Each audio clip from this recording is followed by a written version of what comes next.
While the government has ruled Cabral's death as a suicide, questions remain about whether it was an accident or a deliberate fault.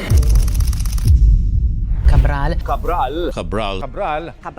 Natatagpo ang patay sa Tuba, Benguet si Maria Catalina Cabral. John Vic Remulla, the Interior Secretary, has been one of the key government figures in the public handling of Cabral's death. His public statements have raised significant suspicion due to the nature of his conclusion that all signs point to suicide contradicts the findings of the PNP forensic report, which suggested that Cabral fell feet first. The PNP reported fractures consistent with a fall but did not support the theory that it was deliberate. Unang-una, sa medical legal, nakikita po natin yung findings kung magkakaiba yung aging ng sugat. And in this case, our medical cal confirms na yung sugat or mga injuries sustained are pare-pareho po yung aging. While the government has ruled Cabral's death as a suicide, questions remain about whether it was an accident or a deliberate fall. Cabral was known to have paralyzing fear of heights, Biggest phobia.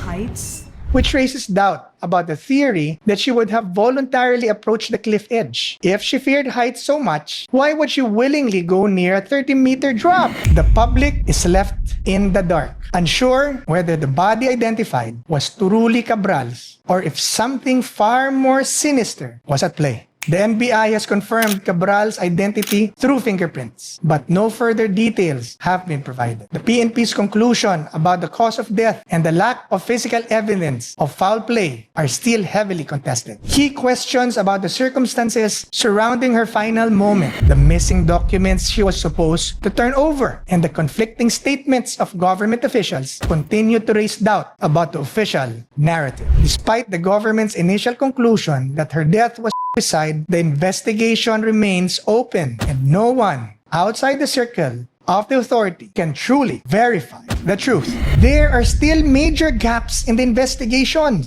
Why hasn't the body been shown to the public or the DNA report made available to anyone outside the official investigation? Why have there been conflicting statements from different government agencies about her death? When witnesses vanish and evidence is erased, we're left with one haunting question. How powerful must the people be to make the truth disappear?